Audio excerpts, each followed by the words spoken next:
अगर अवैसी साहब की पार्टियां लड़ती है तो नो डाउट नुकसान होगा। नुकसान होने की वजह यह है कि यहाँ हम लोग को पता है कि कामयाबी नहीं मिलेगी। जो कामयाबी किशनगंज में मिली वो कामयाबी यहाँ मिलने के आसार इसलिए नहीं है कि यहाँ कोई संगठन बना हुआ उस तरह का नहीं है, उस तरह के कोई लीडर्स या चेहरा भी पार्टी के पास नहीं है आज की तारीख में। लेकिन अगर अवैसी साहब का अपना नाम है, उसकी अपनी फॉलोइंग है, उसके जानकार लोग हैं, उसके अलावा ये इलाका अख्तरुल इमान साहब का सीमांचल का इलाका है, तो यहाँ जो है अख्तरुल इमान साहब भी बहुत पॉपुलर रहे हैं। तो अगर वो कैंडिडेट दे देते हैं तो नो डाउट यहाँ नुकसान होगा। तो हमारे अब्बा मरहूम शेख शराफत हुसैन ग्वालपोखर के 2 टाइम के विधायक रह चुके थे और मेरे चचा हाजी सज्जाद हुसैन करंदगी से 5 बार विधायक रह चुके हैं। सीटिंग को टिकट दी जाएगी नहीं दी जाएगी, अगर सीटिंग को टिकट दी जाती है हमारे लिए कुछ नहीं है, अगर सीटिंग को नहीं टिकट दी जाती है तो पार्टी जिसको टिकट दे, जिसको बेहतर समझे उसको दे, हम उसके साथ हैं। तो काम तो हुआ है, काम में कोई कमी नहीं रही है। अब अगर पर्सनली कहिएगा विधायक जी के बारे में तो शायद उनकी प्रेजेंस जितनी नज़र आनी चाहिए थी उतनी नज़र उनकी नहीं आई उनकी प्रेजेंस। लेकिन टीएमसी सरकार होने के कारण बहुत हद तक काम किया गया है। कुछ अगर कमी रही है तो वो कहीं ना कहीं हम लोगों की कमी, यहाँ के लीडरशिप की कमी की वजह से रही है। पश्चिम बंगाल विधानसभा चुनाव 2021 को लेकर अलग अलग विधानसभा से अलग अलग पार्टियों से जिन लोगों का नाम टिकट के लिए चल रहा है, इलाके में जिनका चर्चा है और जो दावेदार हैं उनसे हम आपका परिचय करा रहे हैं। इसी सिलसिले को आगे बढ़ाते हुए आज हम उत्तर दिनाजपुर ज़िले के करंदगी विधानसभा में हैं और यहाँ पर मोहम्मद जावेद आलम साहब हमारे साथ हैं। ये सीधे इनसे जुड़ते हैं। जावेद साहब, पहले आप अपना परिचय दे दीजिए, अपना बैकग्राउंड थोड़ा बता दीजिए कि आपका फैमिली बैकग्राउंड क्या है, आपने पढ़ाई कहाँ तक की है, करते क्या हैं आप, ये सब चीज़ थोड़ा बताइए। मेरा नाम मोहम्मद जावेद आलम है और हमने जो है यहाँ से दालकुला से मैट्रिक करने के बाद अलीगढ़ से +2 ग्रेजुएशन और पोस्ट ग्रेजुएशन इंग्लिश में किया हुआ है। वहाँ से पोस्ट ग्रेजुएशन करने आने के बाद SSC के थ्रू, स्कूल सर्विस कमीशन के थ्रू मुझे जॉब मिली। मैं ग्वालपोखर के ठिकरीवाड़ी हाई स्कूल में करीब 10 साल नौकरी किया। उसके बाद ट्रांसफ़र हो गया, अभी दालकुला आ चुका हूँ। ये हमारा ये बैकग्राउंड है, एजुकेशन बैकग्राउंड। और जहाँ तक फैमिली बैकग्राउंड है तो हमारे अब्बा मरहूम शेख शराफत हुसैन ग्वालपोखर के 2 टाइम के विधायक रह चुके थे और मेरे चचा हाजी सज्जाद हुसैन करंदगी से 5 बार विधायक रह चुके हैं। हाँ जी, यही हमारी जो है फैमिली पॉलिटिकल बैकग्राउंड है। और मैं जो है शुरू से कांग्रेस करता था और बीच में एक बार टीएमसी में गया था, फिर बीच में जो है कुछ नाइत्तेफाकी के कारण मैं कांग्रेस में बैक आ गया था। लेकिन पिछले साल मैं फिर से टीएमसी में आ गया हूँ और मुझे लगता है कि टीएमसी को मजबूत करने के लिए हम सबको एक प्लेटफॉर्म बनाने की जरूरत है। आपके चचा और पिताजी दोनों कांग्रेस में ही थे? दोनों कांग्रेस में थे। उस वक्त तो टीएमसी का जिक्र भी नहीं था, टीएमसी का दौरा भी नहीं था, तो इसलिए दोनों कांग्रेस में थे उस वक्त। आप भी क्या इस बार, क्योंकि यहाँ पे टीएमसी के ही विधायक हैं, क्या आप फिर भी क्या टीएमसी के रेस में खुद को मानते हैं, टिकट का, या दावेदारी कर रहे हैं? नहीं, दावेदारी तो नहीं कर रहे हैं, दावेदारी में कोई बात नहीं है। सीटिंग MLA हमारे हैं यहाँ पर टीएमसी के। अब रही बात कि पार्टी का अपना एक जो है स्टाइल है काम करने का और एक अपनी रिपोर्ट भी है। और इस बार खासतौर से जो है टेक्निकल एस्पेक्ट को बहुत गौर से देखा जा रहा है। जो PK की टीम को लिया गया है, अब उसमें हर विधानसभा को बहुत ही गौर हौस कर किया जा रहा है कि इसमें क्या किया जाएगा। सीटिंग को टिकट दी जाएगी नहीं दी जाएगी, अगर सीटिंग को टिकट दी जाती है हमारे लिए कुछ नहीं है, अगर सीटिंग को नहीं टिकट दी जाती है तो पार्टी जिसको टिकट दे, जिसको बेहतर समझे उसको दे, हम उसके साथ हैं। तो 2016 में टीएमसी यहाँ से जीती, उससे पहले ये सीट लेफ्ट के पास रहा है, फॉरवर्ड ब्लॉक जीतती रही है। तो 2016 में टीएमसी के जीतने के बाद किस तरह का यहाँ पे काम हो सका, स्थानीय विधायक ने क्या काम किया? क्योंकि आप पार्टी से जुड़े हैं, फिर भी मैं आपसे जानना चाहूँगा जो यहाँ के मुद्दे थे उन पे काम हो सका या नहीं हो सका? नहीं, हम लोग तो देखे कि दीदी सरकार होने की वजह से चूँकि पंचायत, जिला परिषद और डिफरेंट ये है काम करने के क्या कहता है लेवल है, तो काम तो हुआ है, काम में कोई कमी नहीं रही है। अब अगर पर्सनली कहिएगा विधायक जी के बारे में तो शायद उनकी प्रेजेंस जितनी नज़र आनी चाहिए थी उतनी नज़र उनकी नहीं आई उनकी प्रेजेंस। लेकिन टीएमसी सरकार होने के कारण बहुत हद तक काम किया गया है। कुछ अगर कमी रही है तो वो कहीं ना कहीं हम लोगों की कमी, यहाँ के लीडरशिप की कमी की वजह से रही है।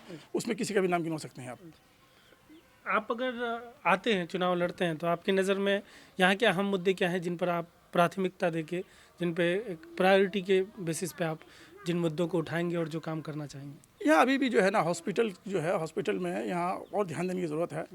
दालकुला का सेंटर बोलिए या फिर करंदी का बोलिए, इतना बड़ा एक मरकज़ है, बहुत पुराना हॉस्पिटल है। इसमें अभी भी डॉक्टर्स की ज़रूरत, यहाँ स्टाफ की ज़रूरत या बेड बढ़ाने की ज़रूरत, इसमें थोड़ा काम जो है जितना होना चाहिए था हम समझते हैं 10 साल में भी, पहले लेफ्ट के टाइम में तो नहीं हुआ, नेगलेक्टेड हुआ, लेकिन अभी भी होने की ज़रूरत है।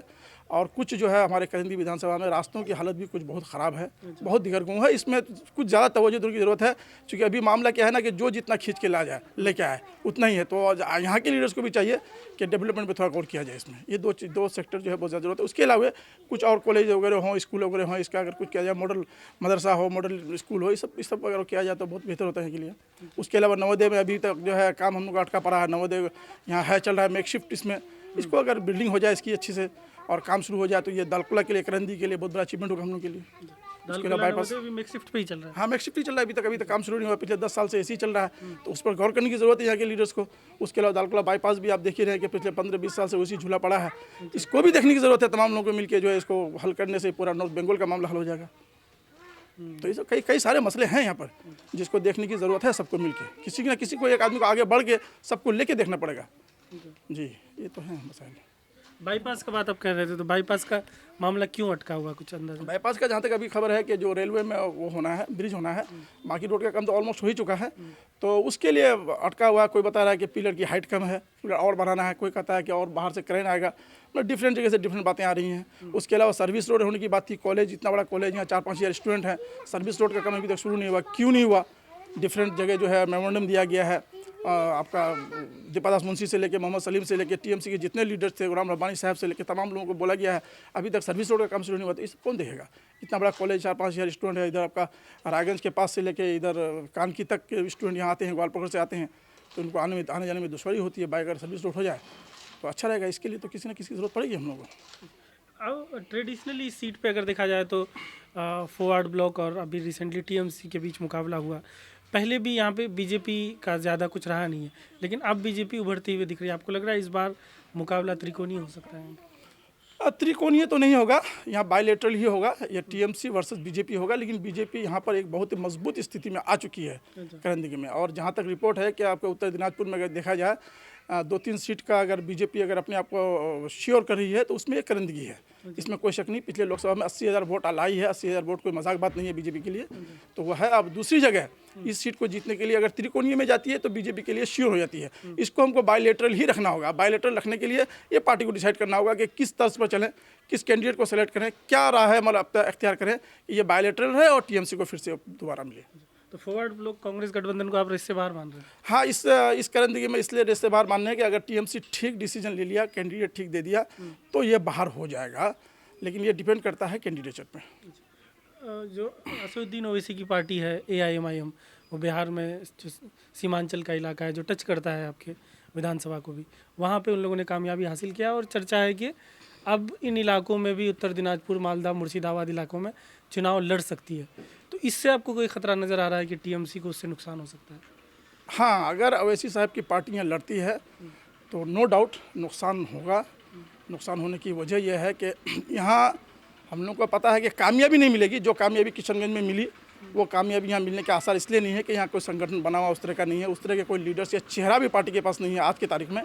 लेकिन अगर ओवैसी साहब का अपना नाम है, उसकी अपनी फॉलोइंग है, उसके जानकार लोग हैं, उसके अलावा ये इलाका अख्तरुल इमान साहब का सीमांचल का इलाका है, तो यहाँ जो है अख्तरुल इमान साहब भी बहुत पॉपुलर रहे हैं। तो अगर वो कैंडिडेट दे देते हैं तो नो डाउट यहाँ नुकसान होगा, इसमें कोई शक नहीं। चाहे जिस लेवल का नुकसान हो, लेकिन नुकसान होने का खदशा है।